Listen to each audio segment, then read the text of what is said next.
বিএনপির ভারপ্রাপ্ত চেয়ারম্যান তারেক রহমান বলেছেন যে 5 আগস্ট একজন খুনি এদেশ থেকে পালিয়ে গেছে। ভারত সরকার শুধু পলাতক স্বৈরাচারকে পুনে রেখেছে, বাংলাদেশের জনগণকে নয়। তাই পানির জন্য দেশের মানুষকে আন্দোলন করতে হচ্ছে। তিনি আরো বলেন, পানির ন্যায্য হিস্যা কারো করুণার বিষয় নয়। আন্তর্জাতিক আইন অনুযায়ী এটা বাংলাদেশের মানুষের প্রাপ্য। ভারত 54টি অভিন্ন নদীর পানি বন্টনে অপ্রতিবেশী সুলভ আচরণ করেই চলেছে।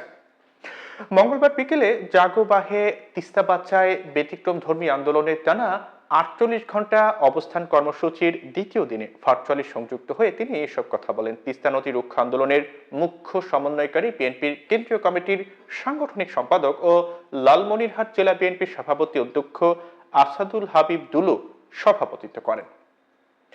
এদিনের এই সমাবেশে তারেক রহমান আরো বলেন যে পলাতক স্বৈরাচার বলেছিলেন, ভারতকে যা দিয়েছি তা ভারত সারা জীবন মনে রাখবে। ক্ষমতায় থাকার জন্য পলাতক স্বৈরাচার ভারতকে যা দিয়েছে, আর ভারত পলাতক স্বৈরাচারকে যা দিয়েছে তা কেবল তাকে আশ্রয় দেওয়া ছাড়া আর কিছুই নয়। বাংলাদেশের মানুষ কিছুই পায়নি। ভারতের সঙ্গে কূটনৈতিক সম্পর্ক রাখার ক্ষেত্রে তিনি বলেন যে সম্পর্ক রক্ষা করার ক্ষেত্রে নিজ দেশের স্বার্থকে প্রথম ও প্রধান অগ্রাধিকার দিতে হবে। বন্ধুত্বের দোহাই দিয়ে সীমান্তের কাঁটাতারে ঝুলন্ত ফেলানির লাশ আর দেখতে চায় না, আর কোনো বাংলাদেশি রক্তাক্ত লাশ দেখতে চায় না এই দেশের জনগণ। জনতার এই মহাসমাবেশে প্রায় লক্ষাধিক লোক উপস্থিত ছিল।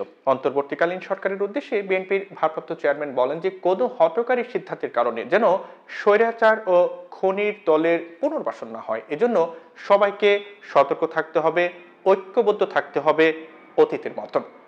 গণতান্ত্রিক দলগুলোর পক্ষ থেকে জাতীয় নির্বাচনের কথা শুনলে অন্তর্বর্তী সরকারের কেউ কেউ বিচলিত হয়ে ওঠেন। তিনি বলেন, জাতীয় নির্বাচন নিয়ে এক এক উপদেষ্টার এক এক সময়ের বক্তব্য খনি ও মাফিয়া চক্রকে দেশের মধ্যে বিশৃঙ্খলা তৈরির পথ সুগম করে দেয়। এজন্য প্রতিটি গণতান্ত্রিক দল এই সরকারকে রোডম্যাপ ঘোষণার জন্য বারবার আহ্বান জানিয়ে আসছে।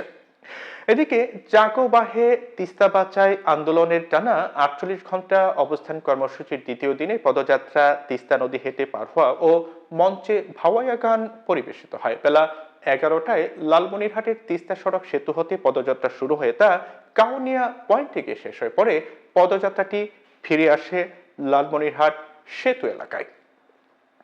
তিস্তা নদী রক্ষা আন্দোলনের মুখ্য সমন্বয়কারী আসাদুল হাবিব দুলুর নেতৃত্বে এই পদযাত্রায় প্রায় 30 থেকে 40 হাজার লোক অংশগ্রহণ করেন। পরে বিকেল 3টায় সেতু সংলগ্ন তিস্তা নদীতে হেঁটে পার হয় কয়েক হাজার মানুষ। এ সময় তারা বিভিন্ন প্লেকার্ড বহন করে তিস্তা নদী রক্ষা আন্দোলনের মুখ্য সমন্বয়কারী আসাদুল হাবিব বলেন যে তিস্তা নদীতে হেঁটে পার হয়ে আমরা বিশ্বকে প্রমাণ করেছি যে নদীতে পানি নেই।